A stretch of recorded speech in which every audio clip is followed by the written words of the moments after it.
This is A World on Purpose. A purposeful life is the most important kind and the most valuable kind of life. Every choice that we make makes a difference, for better or worse. I loved walking in a village and seeing the before and after. This is the podcast dedicated to those humans choosing to live larger by working for the greater good. And these are their stories. Stories of hope and of true change that come from living on purpose. What if you were to suddenly say there are no challenges, there are only opportunities? Regardless of where you come from, your financial identity should determine where you end up in life. I'm your host, Alyssa Fisher-Harris, and my hope is that my inspiring guests will take you on an introspective journey that helps you tap into your own pivot to purpose, bringing greater meaning to your life. Welcome to A World on Purpose. Hey, everybody. Thanks for coming back again to A World on Purpose. This is very exciting for me. The last two interviews of the year of 2021 mark our 1 year anniversary of A World on Purpose. And you're going to hear me say this in the other interview that's going to air in November. But here we are. I get the chance to interview three of the finest humans I have ever been able to interview and who also happen to be part of my World on Purpose team. And I'm really excited. One of them is California Music, our gentleman, Malte Hagemeister and Christian Nord, who you'll hear in the other interview this month, who are part of the musical production team and everything behind World on Purpose and the ones who created our amazing intro song. And the gentleman that I'm interviewing today, I'm really excited about, is Chance Foreman. And Chance is the founder of an awesome independent filmmaking company called That Step Productions. He's the founder, he's a director, he's a producer, he's an incredible photographer. He also edits and he does everything. And so today is really exciting because these wonderful humans stepped up in the very beginning to help me realize my dream of bringing this show to you, to help inspire and get people excited about what it means to live in the world on purpose and living your purpose and living with the intention of doing something greater than yourself. And so Chance is going to be talking about his whole world of filmmaking and how he took this initial step very early in life when he was shooting little skateboarding videos and realized that actually it could be a medium to really touch people's lives and make a difference. And I'm excited because he's very transparent and open about how it wasn't exactly an easy journey that he took. Really getting into, obviously, learning all about production and starting out as a PA, which is a production assistant, and working his way all the way up in different productions to where he is now and having his own company. But it wasn't easy along the way. Yet he never strayed from the idea that he really wanted to use film specifically as a medium for purpose, as a medium to create impact in the world. And so he's going to dive in today and talk all about those awesome projects that he's worked on. One of them is Kiss the Ground, which you guys have probably seen in the movie circuit the last year and a half, and some other incredible projects that he's been involved in. And he's just such a loving, caring person. And just really knew that this was his mission in life. And so he gets to impart some advice and words of wisdom as well on how to step into your own purpose journey. And whether it's filmmaking, whether it's, planting trees, whether it's, making food, whatever it is in the world that you want to do, he gives you some really incredible advice on how to pursue that. So please join me today in welcoming Chance Foreman of That Step Productions, and also thanking him really for helping me make this show a reality, because it is not without him and the other folks that helped me behind the scenes that I could have done this. And I will be interviewing all of them at some point, but this month you get to meet him. And on the other episode this month, you'll get to meet our California Music gentleman as well. So please welcome Mr. Chance Foreman of That Step Productions.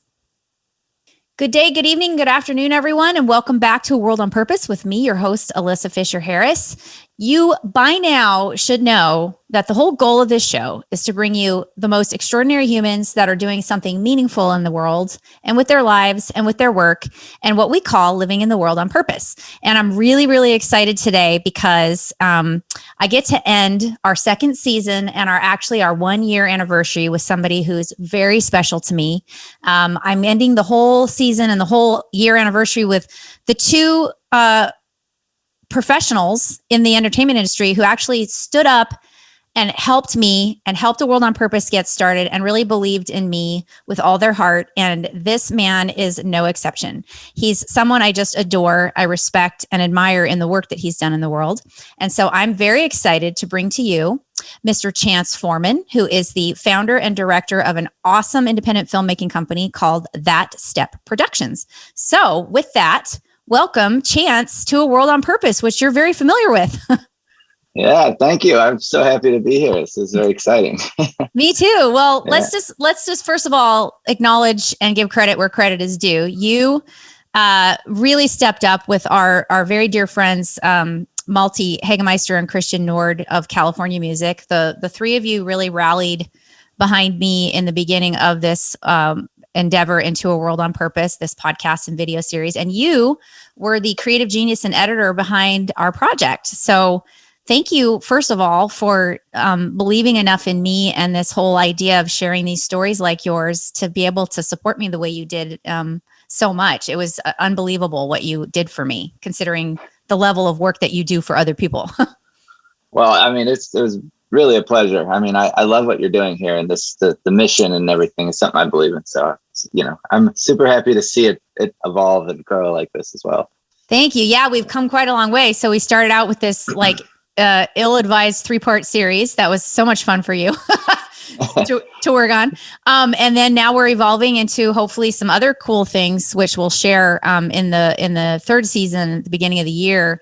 But this is the opportunity for me to share about you, because you're far, far, far more talented and gifted and skilled in what the little bit you did for me in terms of editing A World on Purpose. And so this is a chance for you to share your story and a very cool angle of filmmaking and integrating purpose into filmmaking. So let's just start with, like we always do, with your backstory and kind of what got you here and the idea of how you decided to take filmmaking and integrate specifically mission-driven content into that profession. So who is Chance Foreman and how did you get here? Well, I guess we should start at the beginning. Yep. Well, I was born in Chicago, but when I was like 2, we moved to Santa Cruz, and I grew up in a Hindu temple actually called SAT, which stands for Society of Abidance and Truth.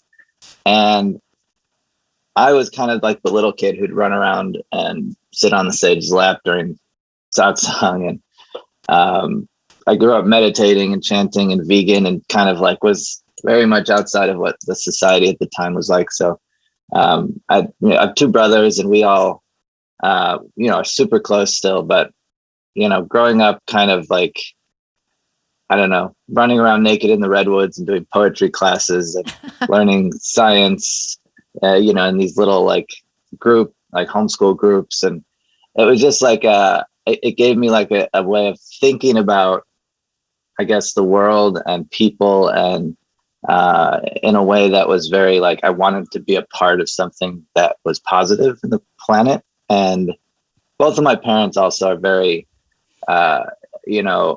do things in a way that are very intention driven. My dad was like a playwright and a musician, and always did things with like a reason behind it, sort of politically or spiritually. My mom works with new mothers and does like vegan cooking. And so I had this like background of like, parents who wanted to do good things in the planet. And so it's sort of natural for me to grow up feeling like that myself. But yeah, I guess like the whole film career though, I actually came out of me skating. So I skated when I was younger, and I make skate videos, and it just sort of was like this like very fun new medium that, the cameras were getting more accessible, and skaters were like kind of the, this little underground world of like a lot of them have become cinematographers and directors. And so I'm part of that trajectory. Wow. But there was like this point in my life where, cause I also played soccer, and I was kind of like in this, like, maybe I'll go into soccer, but it was like, I have to dedicate my whole life to playing the sport versus what do I actually want with my life? Like, do I want to do something? And film for me was the way in which I felt do the most good by telling stories.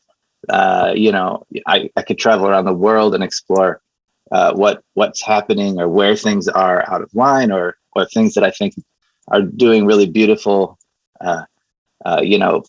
experiences. So film was my way of like having an open-ended ability to do something and communicate what stories and things needed to be talked about in the world. So I actually made a very conscious decision to like kind of move that direction with my life. I think it was like 18 maybe, where I was like, Wow. I really want to like dedicate my life to something more than just myself. And so I just ended up like PAing and, like I never went to school. So I was homeschooled. Wow. I didn't even go to like high school. Wow. Really? I did that all the way through. Yeah. And both my brothers decided to go to high school at some point. We had like choices. So I basically was like, no, I like the homeschooling thing.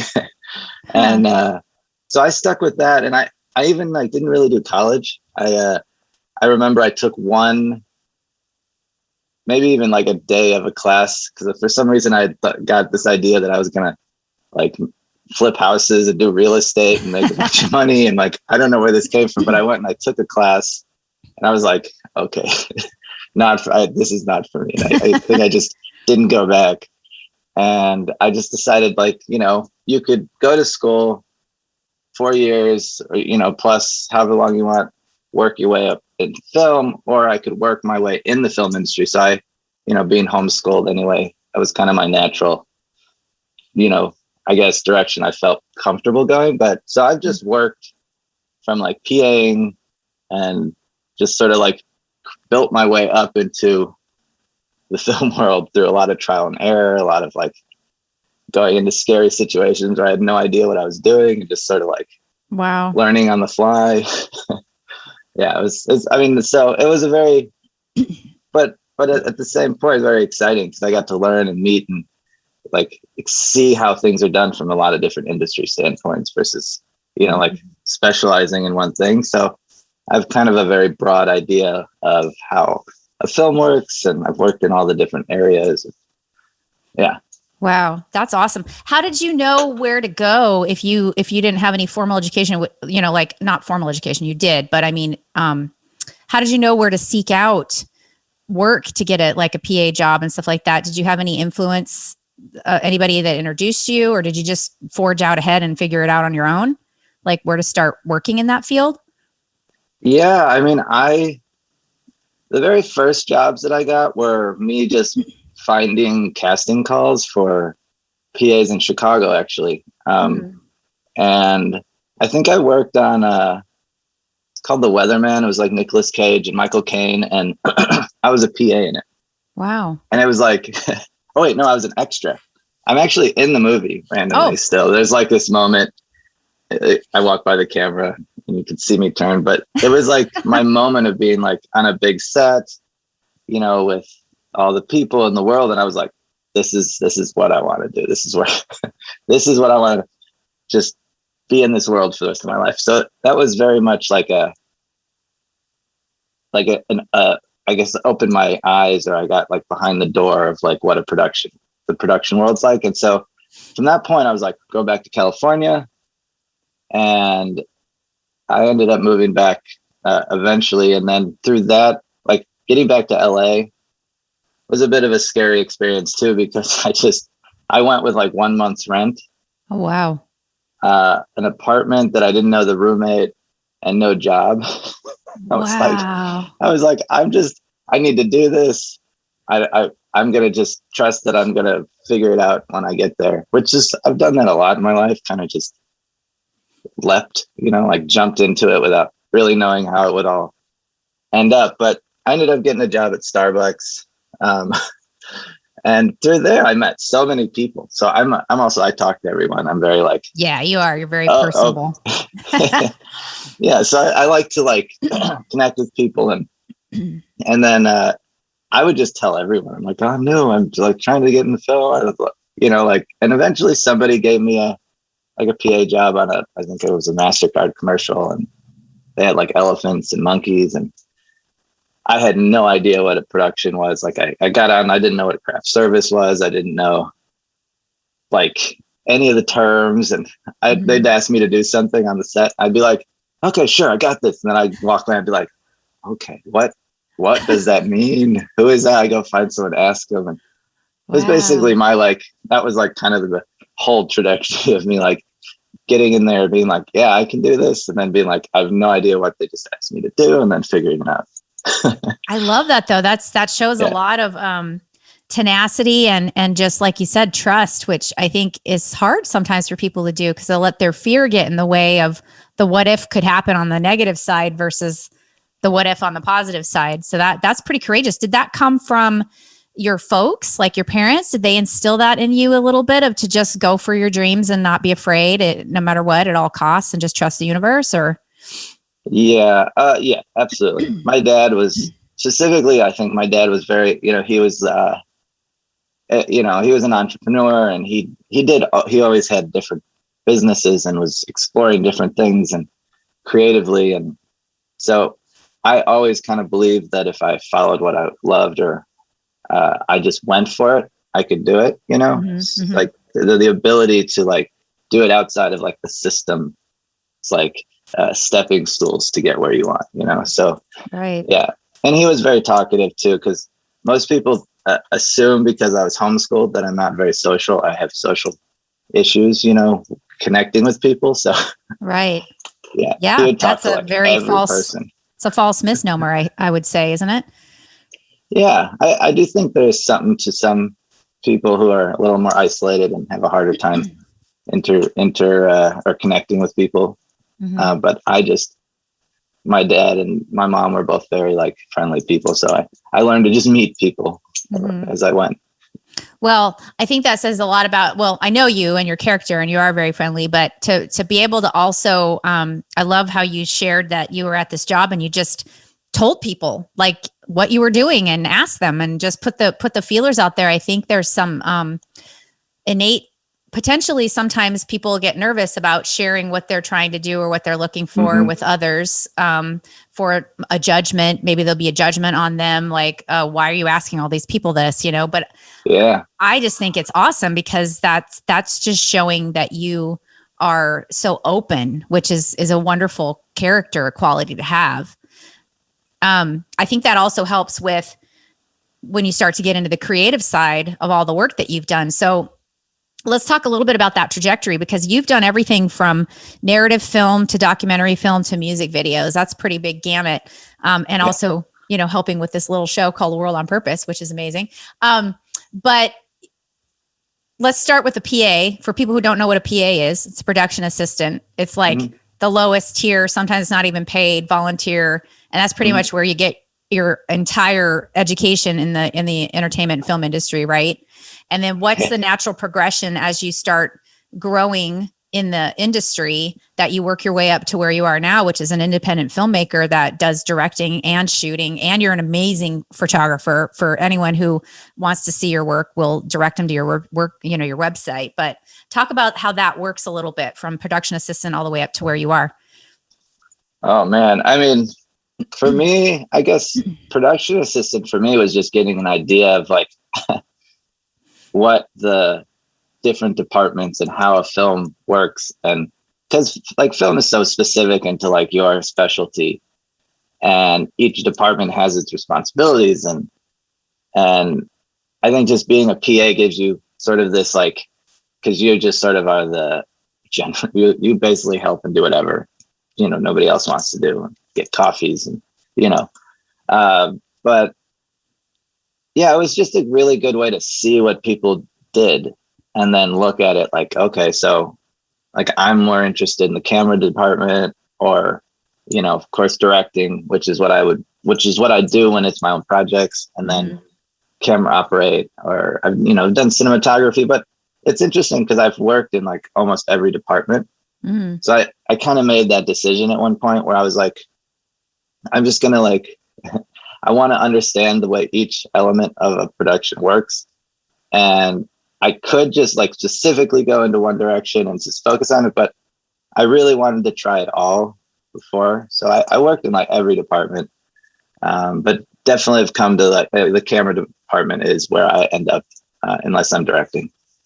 I think that's great. That says a lot about you too, because it means that you really want to understand the entire full scope of how things work. And it's kind of like a CEO also of their own company isn't going to have so much ego that if something's going on and they need to go and fix something, that is broken, they can do that too. They want to know all the inner workings of their business, which I think is really smart.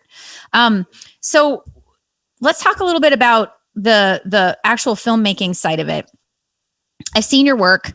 It's pretty extraordinary. So you've done documentary films, obviously, and narrative pieces. Those are two very different genres, right? Let's start with narrative, because I think a lot of your purpose work is probably seen in the documentary side of things and also probably some of your music videos. But how were you able to, did you pick projects specifically on the narrative side that had some kind of mission-driven statement in it, or maybe not at first, but what moved you from wanting to get into this, mission-driven existence in your medium of in your field of work? Well, the mission element was actually the reason I got into film. Was like it started. Okay. It was more like film was what I could do because I wanted to make a difference. Okay.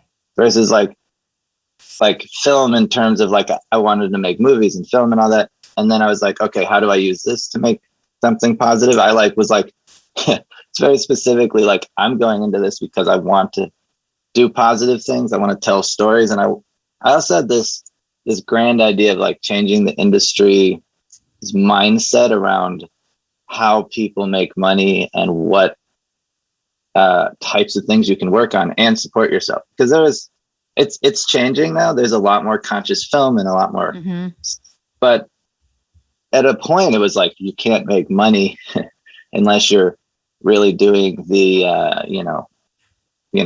big production industry stuff.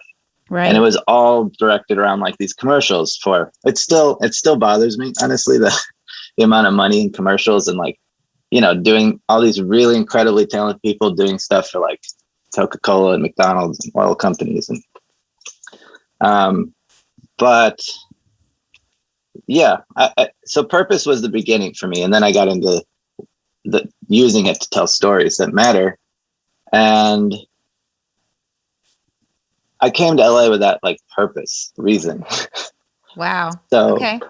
It was hard. It was hard. I mean, it took me a long time and I struggled a lot. Like I went through a lot of very difficult, because I really didn't want to go the main route of getting on these productions. So I really went the smaller little video route to start and made all these little things for nonprofits and people doing things that I believed in.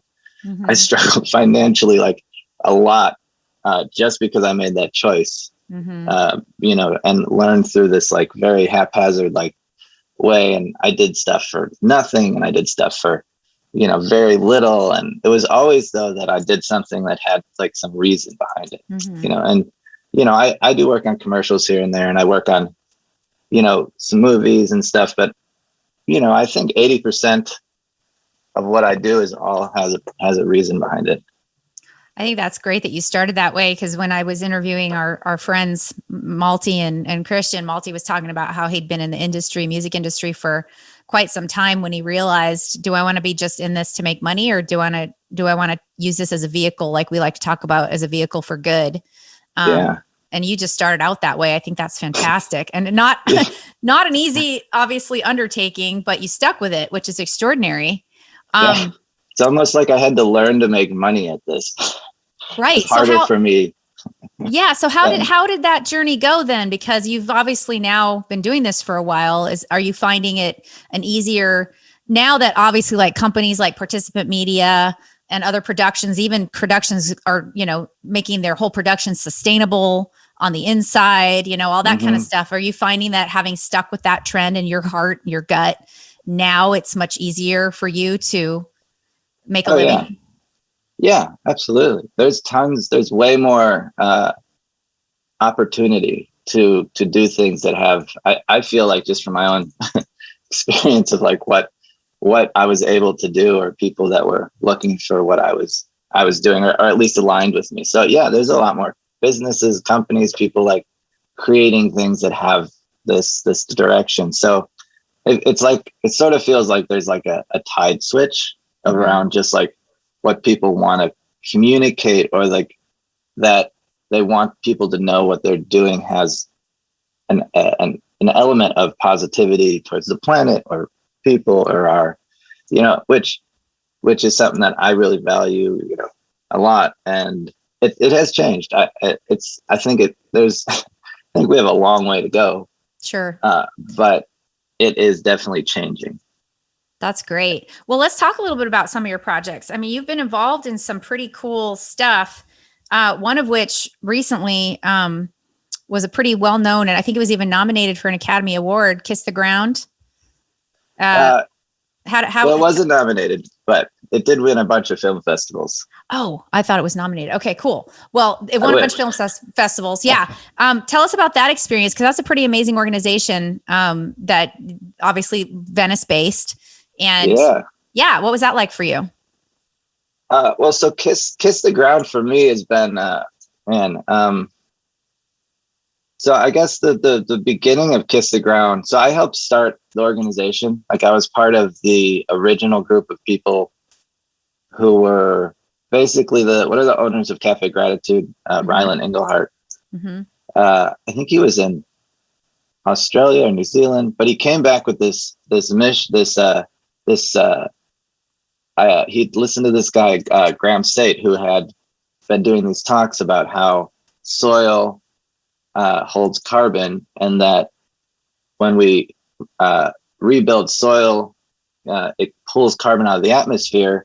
And if we rebuild the amount of top layer of soil we've destroyed, there is like a scientifically kind of measurable difference of reversing climate change. And nobody had really, at that point, I had never heard of it. Ryland hadn't heard about it. It was kind of like, we're in this like doom kind of after, what is it? The inconvenient truth. Like there's we have no actual way to reverse it. We're all trying to figure out, how do we survive climate change? And so he was like, came back like fired up, like, we actually could save the planet. There's this solution. We actually have a solution. And so it sort of was this organic thing that we all ended up in his living room, and people like voluntarily would come like every week, and we'd sit down and we'd have like, 20 people sometimes just there, like what is, what can we do with this information, and how do we communicate this, and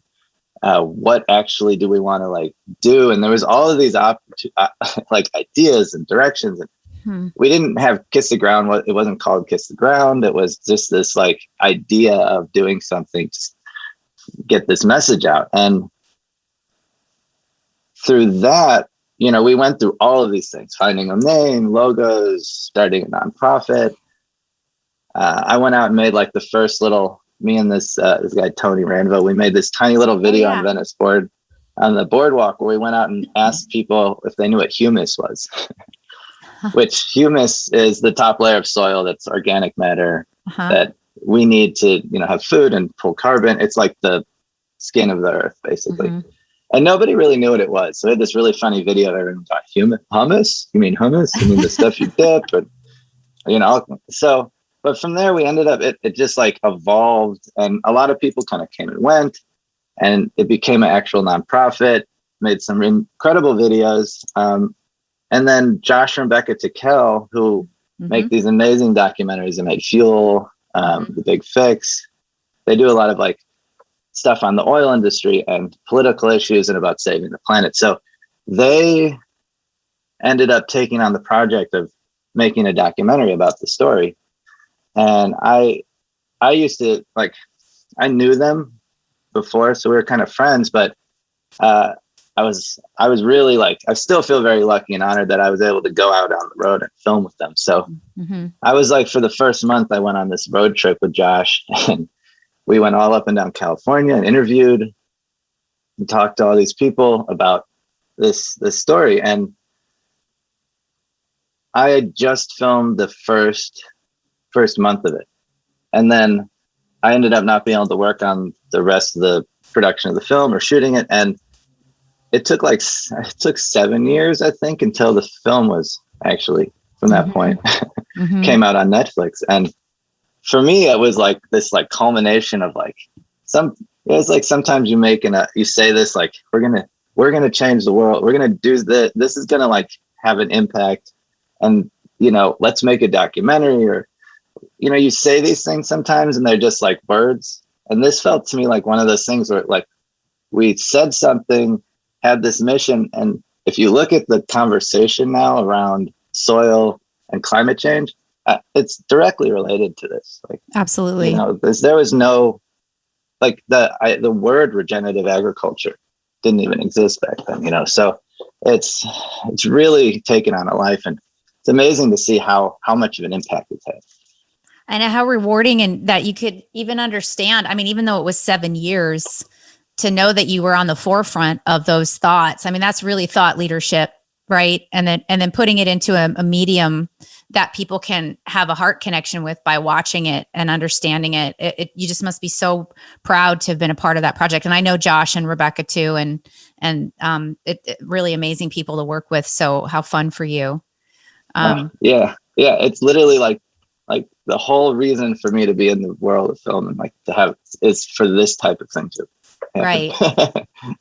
So what do you actually ever go, interview other people after, like, that they've seen your projects and get any kind of reaction from them, or what kind of impact it made? Have you ever thought about doing any follow-up stuff like that with others, to say, once you've done the project, because the whole point is to reach and touch people's lives, go back and do any follow-up? How do you mean? You mean like a post documentary, like finding out like what kind of reaction and like actual cool behavioral change or tangible change people might have been able to gather from your work? I haven't, but I like that idea. It'd be interesting to see I really like how you impact, or what the actual like way people have seen or changed their perspectives. I mean, I've definitely talked to a lot of people who have had or are, moved or experienced some sort of growth through it. And that's always amazing. And just knowing how many people have watched the film actually I think it was, somewhere in the billions of like impressions, or like through all of the media forms. But it's incredible. Do you think that, so having done narrative film and documentary film specifically, like Participant Media, Jeff Skoll's company, they've done a lot of narrative films, right? Like Roma and on topics that are very impact related topics. Do you think that do you think one or the other has a greater emotional connection to somebody making tangible change, or does it matter, in your opinion, documentary versus narrative?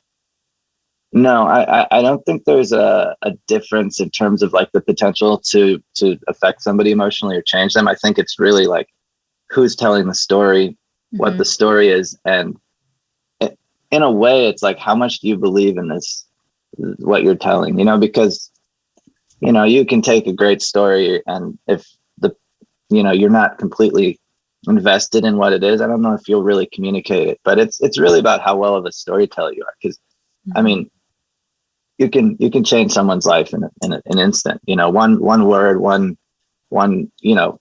image, it could be like almost anything. But like if you put the right amount of color and story and feeling and music and all together, and it really has the ability to.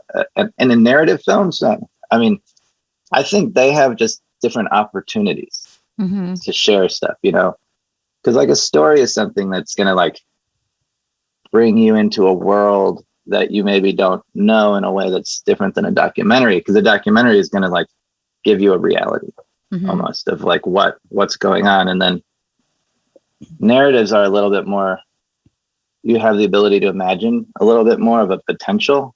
So that's interesting. Funny. I was talking to someone the other day about, how we make these movies now that are like, there's this trend in end of the world films, or like apocalyptic world where everything is basically, we've destroyed everything, and we've like created a lot of really, it's like our future is really not bright. Right. Yeah. Right.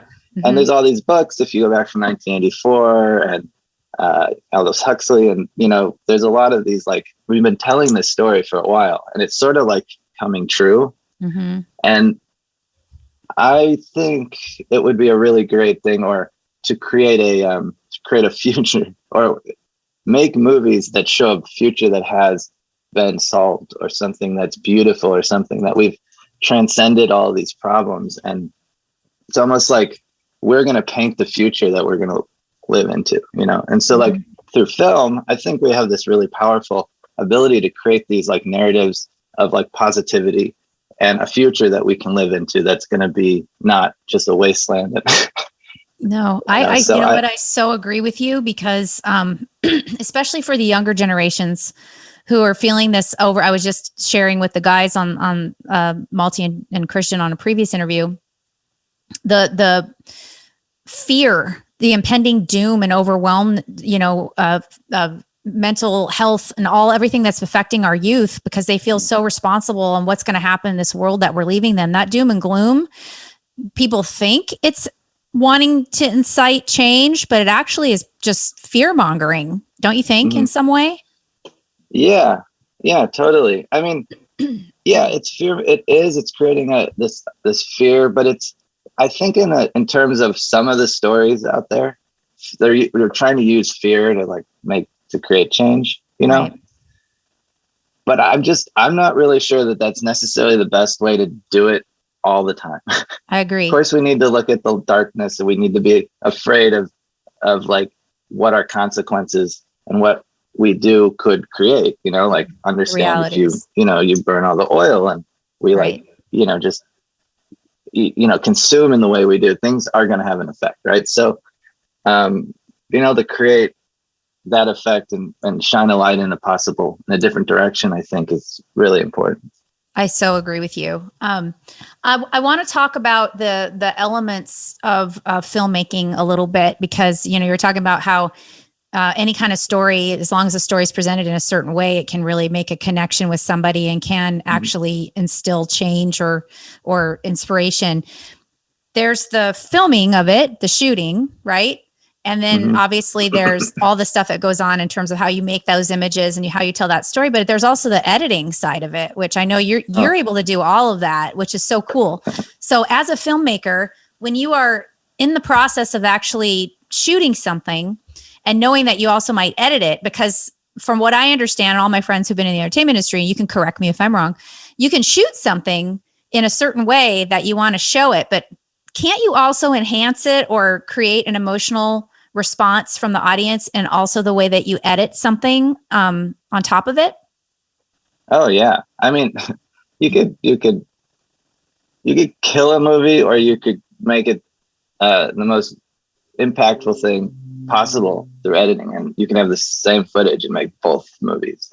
It's really the editing is really the pace of like how you tell the story, a lot of way when I shoot a lot, because I do edit, I shoot kind of like feeling like with the knowing sort of how the progression or the editing is going to go. But each you could really take the same footage and make completely different movies through editing. It's a huge part. I mean, the editing, the music, all of it, the lighting, it's like you're all painting this, they're all like colors on a canvas, and you're painting each one to create this emotional experience. Right. Do you think that it's a strength for somebody to be able to have the ability to do shooting all the way to editing, versus how productions sometimes parcel out and have the director and the editor separate from the person shooting the film? And I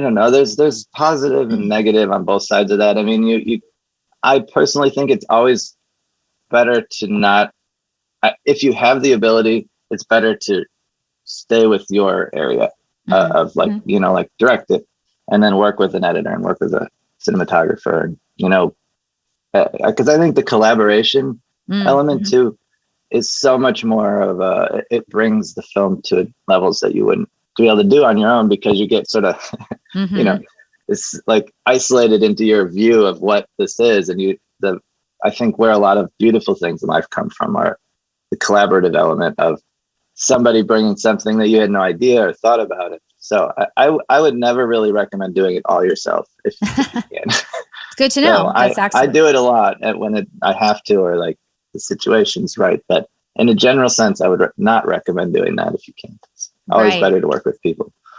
Well, let's talk about some of the other projects that you've worked on. If anybody goes to your website, which we'll direct them to at the end of the show, obviously we'll tell people where they can find you. You have some really beautiful work on there. What are some of your favorite projects that you've worked on, and why?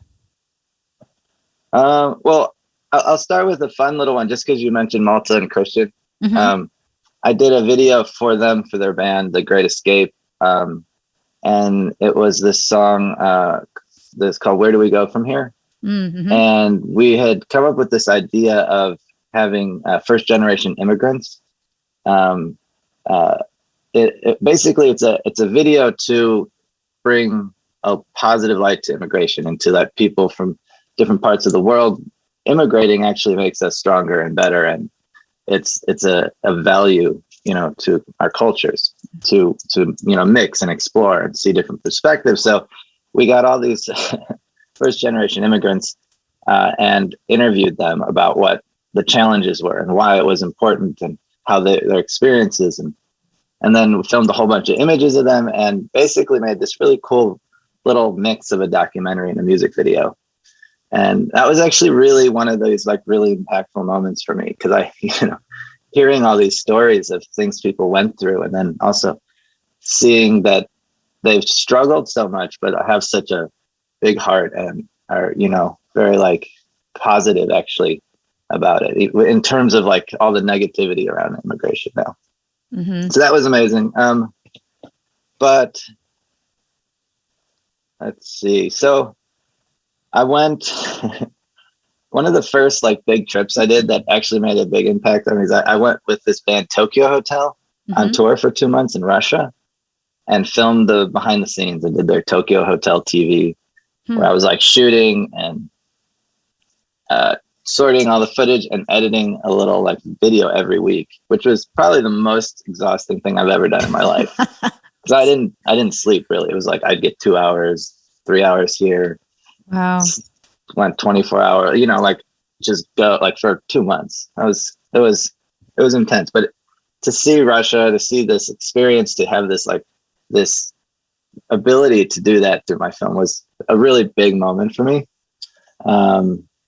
And then from there, I think in terms of projects that really were important, of course, Kiss the Ground was, really, really one of those moments for me. But I went to India to work for this nonprofit called Voices for Freedom. Mm-hmm. And they do really amazing things where they are helping to free people from slavery in India, who are all living in this generational debt slavery, where like debt is passed on from generation to generation. So they grow up in these villages where these whole villages are enslaved to a property owner, and they're like forced to work. Oh my God. In, like the wheat fields, or they do these brick kilns, and this nonprofit goes in and they pretend, or they go into under the disguise of kind of like a school to teach the kids. And then they educate the village on their rights and get them IDs and basically free them. So it was a beautiful experience, but very intense, a little dangerous at times. We had to like run away because the property owners would show up, and, they're really abusive, and, they abuse the women and they kill people. Like it, it's like they're kind of like this very, and they don't want, to lose their, right. their workers and all that. So, we had some sketchy situations, and, but overall, I mean, it was intense, really like heartbreaking, but also to see the progress of people becoming free was like really, a moving experience. So that was one of those trips where I was like, yes, I'm doing what I like. This is why I'm doing film. So that was amazing. And then I had another really beautiful experience where I was able to go to Borneo to work on a documentary on the orangutans and freeing them, but also it's telling the story of this lady, Barute Geldicus, who's she's basically one of the 3 women with Jane Goodall and Diane Fossey, who were all studying the great apes. And her story hasn't been told. So we were there shooting like kind of early reenactments of her life in the rainforest, in the jungle. Wow. Like completely, like, you know, like miles and miles and miles from anybody, on these little boats in the river with all this camera gear. And we actually were able to like shoot with orangutan and orangutan. Yeah. And, you know, that was another moment for me where, you know, it's very, I'm very grateful for those experiences. And that was with, that was funny too, because I got that job through a random Craigslist ad. I just applied for an editing thing, and then somehow it like led to one, like, you know, and then I'm in Borneo filming with them, and I love it. never really know. Yeah, right. That's great. Well, that's the beauty of being freelance too, right? You can just go on the fly and find something, and it could be a most awesome experience or maybe not. Was there ever an experience that you were like, maybe I shouldn't be doing this one? I mean, I guess the Borneo one, I had a very, I don't know if it was like, I shouldn't be doing this, but it was like, I kind of had a moment of being like, what did I get myself into? Like, why am I putting myself through this? Yeah. But afterwards, I'm like, totally worth it. But I had gotten heat stroke while I was in India, or not, in Borneo. Oh my God. Because basically I just, you know, it's super hot and sweating, and I'm drinking, and you know, the water isn't great. So I have this little filtration system, and I didn't drink enough water, and I was sweating and got really sick. And I was out for like 2 days, and I'm just barely like coming back. And they go to this one place that's really isolated, and like a 2-hour boat ride. And I was like, okay, I gotta go. This is, you know, and so I get in the boat, and we get out there, and the first night I'm sleeping on a wood floor, like just straight wood flats. There's bugs everywhere, spiders, you know, geckos. Yeah, it was just completely, and like my stomach wasn't feeling good, and I was still not completely there. And in the middle of the night, I had to use the bathroom, and the bathroom is like a wooden hole in the ground, and it's a bucket, and there's no toilet paper or anything. Right. It's very, and so I was like not feeling good. I had to go through that experience in the dark with, you know, and I like get out and I walk into the kitchen to wash my hands. And all of a sudden I start feeling all of these really sharp bites, like painful, like all up my leg, like, and it was dark. I didn't know what was happening. I started jumping around, run out of the room. I'm like rubbing my legs, and I like lay down, and I was like breathing. I'm like, oh, what the, you know, what was that? And I decided, I'm like, okay, I need to go back in there. I need to see what was biting me, because I don't know. It could be, if it's something poison, or, you know, I don't want to like die out here. I have no idea what that was. So I took my phone and my flashlight, went back in there, and there was a massive swarm of fire ants had come in the night and was all over the kitchen. And I'd walked right into the middle, and they like went up my leg. It just, and I went back in there. My legs were like on fire or burning. I was laying there like, oh, is this really, really worth it? Well, the end product shows that it probably was, because it's pretty amazing. Yeah, at this point, I'd do it again. The whole thing. Right. But that's a good story, because I think it's nice. It's you know, it's so funny because a lot of the times when some of us who choose work, you know, in the purpose arena, we go places and we go to other countries and we go experience things that, you know, in the Western world here, we have a lot of adversity too, obviously, that is awful on our own streets and in our own neighborhoods and our own families and world. But there are just other things like that we don't have exposure to. And so as not fun as it was, I love to go to other cultures and travel so that I have, you develop an empathy in a way for other worlds and other people's lives. And I think it's nice that you're doing this work, that not that you had that experience and it was fun, but you got to understand, you know, another part of the world, how another part of the world is. And then you captured this amazing story at the same time that you were able to come back and share with people, which is really special, I think. Oh yeah. And then the day after that happened, I had probably some of the most magical experiences Right. shooting. Right. And we had these orangutans come up just, out of the trees while we were filming this, and they were like, came down, and I have some photos, and it was magical. I mean, it's like, I wouldn't trade any of that, Yeah. Yeah. So, Well, usually in the past, when I get to do Zoom calls with you, I see your orangutan background, which is the picture of it, which is awesome. I'm curious, why do you think film has such a way to influence people? What do you think it is about it that versus, reading a book or volunteering? I mean, obviously those all have their own ways of impacting people too, but what do you think it is about the medium of film specifically that touches people's lives and can motivate change or not? Well, I mean, it's just visually, if you think in terms of like how we see the world.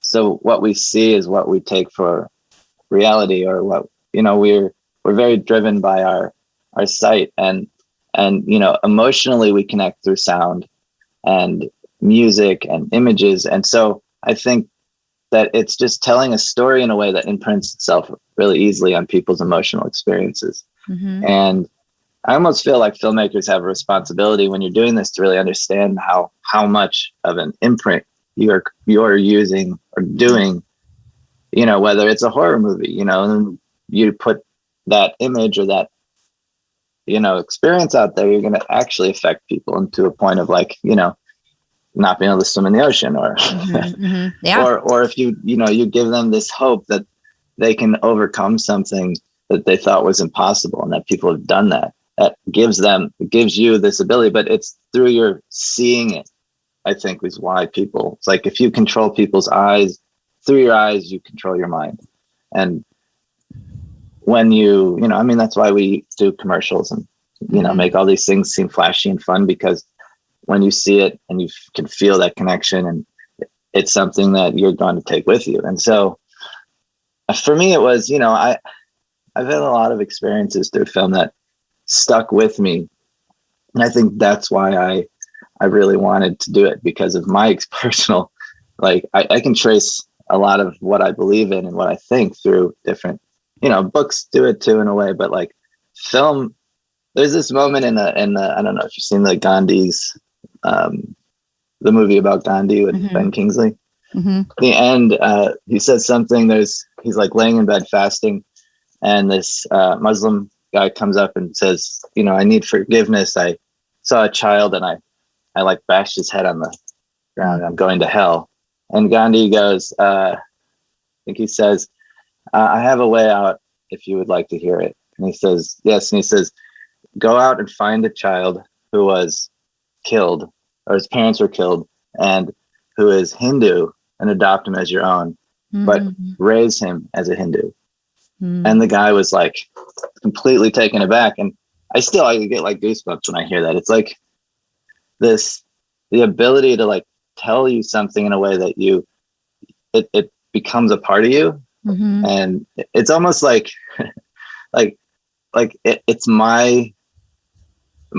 we live a life, and everything that we see and feel and experience gets imprinted on us, and we build ourselves out of it. So every time you watch a movie, whether it's a cartoon for kids or what, it's creating this trajectory of like who you are in a way. Mm-hmm. And so I feel like that's just a responsibility to understand when you're making film. And yeah. Well, I love that, because, with all of the ways now that people can get access to content, I love that you're talking about responsible filmmaking and responsibility, because, unfortunately we have seen negative sides of video and media that can be used in a way to create chaos, or unrest or angst. And so I love that you're taking the angle and the approach of trying to use filmmaking for positivity and for bringing light to the world, because I think we really need more light than ever now. Don't you think? Oh yeah. Yeah.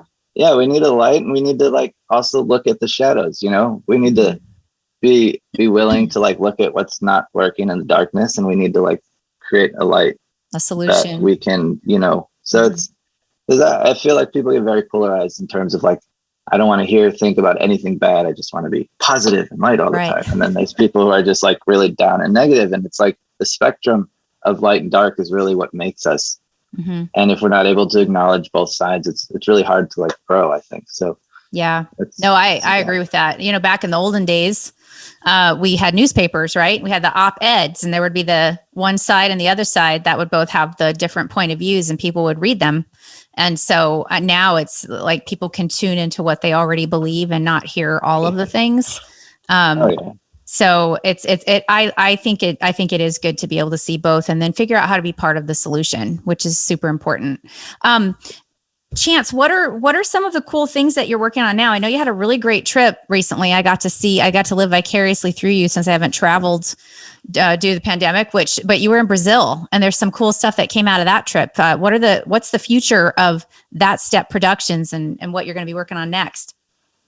Well, the future, I think the future, I hope I believe is bright. Of course. But, well, so Brazil was a trip that came through Kiss the Ground, actually.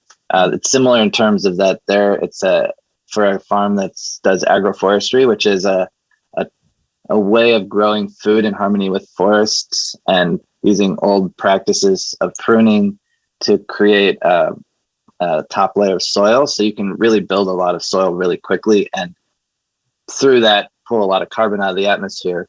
But you're also like creating microclimates, and you're creating these food forests, and people can live in harmony with nature instead of dividing food and nature. Like our food system and nature are very separate, and they work together. There's supposed to be a symbiotic relationship there. So agroforestry is bringing that back, but also with the ability to like regrow rainforests like the Amazon, or maybe even the, old growth sequoias, or, we have the ability to recreate the natural process of life. So I went to Brazil to film this farm called Coringa Agrofloresta, and what they're doing. And I mean, it is incredible. I feel like it is the only way that we as a people will survive in the future, is if we learn how to do this, because we won't have food, we won't have water, we will be, everything will become desertified. And I don't know how we survive if we keep going the way we're going. And this practice brings us back to a natural cycle that our planet can sustain, and we can grow way more food, and we can support people financially. Anyway, so I was there for that project, and it's become something that might become a bigger film around the movement of agroforestry, because this is happening around the world, and there's a lot of people fighting for land, for indigenous rights, for saving parts of the forest that are there, but also like how do we recreate and regrow them and bring it back. So there's a huge movement. So I think that there's going to be a bigger film around agroforestry that's coming out of this trip to Brazil. So Brazil was amazing in terms of like seeing what they're doing over there. And we're going to, work on what we shot, maybe do a short film and maybe progress into something longer. So I'm not sure yet, but it's all very just assessing what the possibilities are right now for that. But that for me is really close to my heart. I'd love to tell that story more.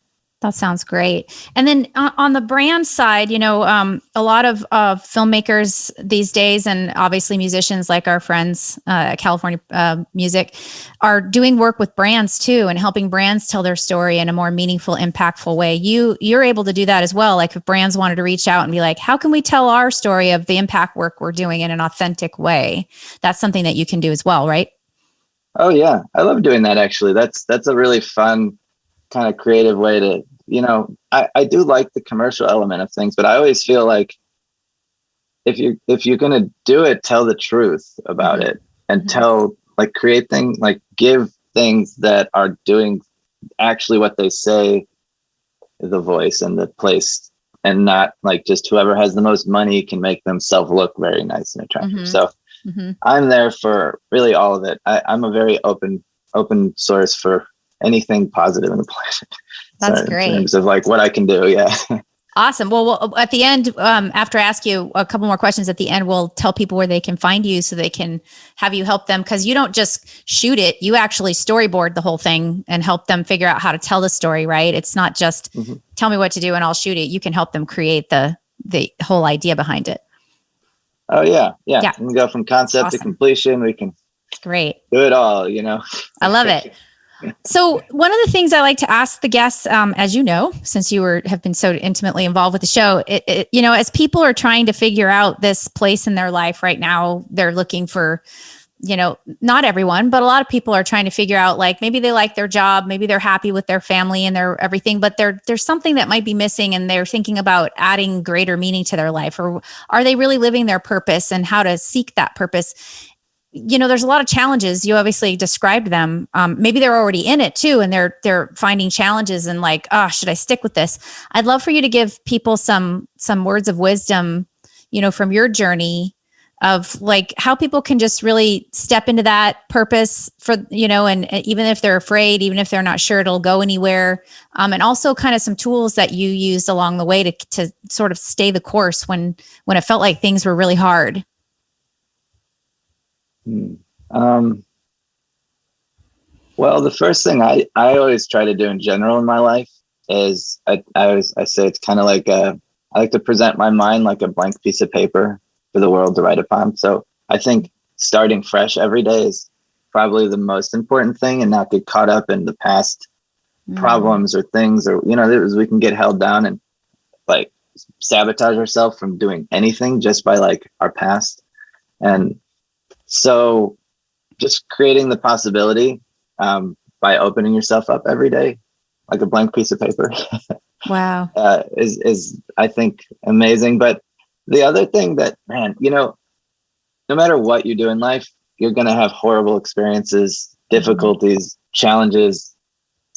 But there is something out there that is going to like, those things aren't going to be as bad, or that when you have those experiences, it's not like, I never want to do it. It's almost like you have to be willing to go through the shit, basically, to be able to do some of the things you want, because life is never going to be this smooth ride. So the bumps, the bruises, because I've been, you get to points where you question and wonder if you're doing the right thing. But I think the purpose element of, like you said, like the why, like, why are you doing the things you're doing, is really like was always kept me going. So we go through the hard elements. I'm like, well, why am I doing this? And then you can come back to, the reason for it, which is, for everybody different, but the purpose is really what keeps you going. I love that. Thank you. That's great. Well, I'm so excited. I mean, I always say this to everyone. I wish I could talk to people longer than when we do, but what you've given us is really wonderful information, and I really highly recommend everybody go look at your work, because it's really amazing. And so, on that note, let's tell people before we sign off where they can find you. I have a website, chanceforeman.com. It's pretty simple. My production website is thatstep.com. And then Instagram is chanceforeman _Foreman. Those are the best ways to find me. Great. And also, everyone, his information will clearly, as usual, be on the World on Purpose website and on his episode page. Do go check him out, because his stuff is extraordinary. And oh my God, I love your photographs. Like, I'm coming down. We're doing a professional photography shoot someday. Deal. You do great work.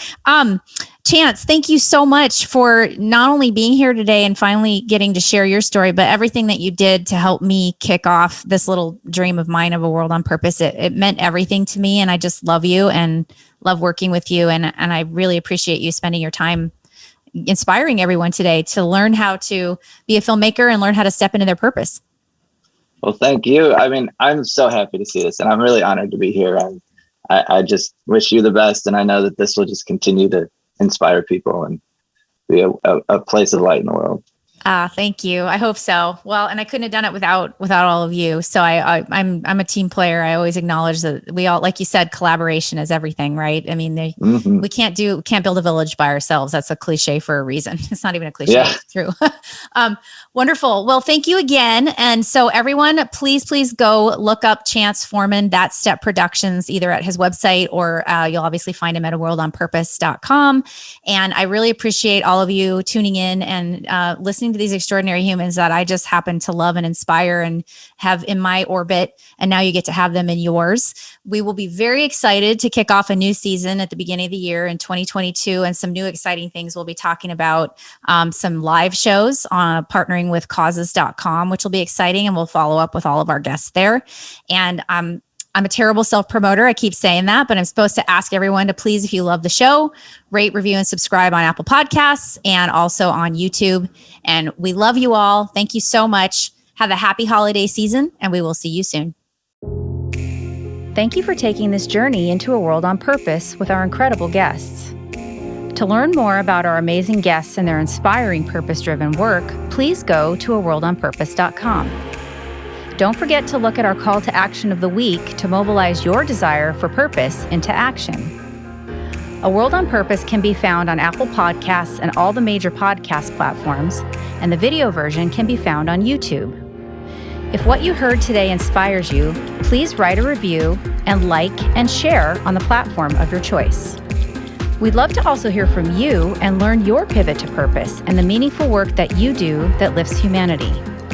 Send your stories to info@aworldonpurpose.com. I'd like to thank our World on Purpose team for making this show a reality. Once again, I'm your host, Alyssa Fisher-Harris. Thank you for tuning in to A World on Purpose. I look forward to seeing you soon.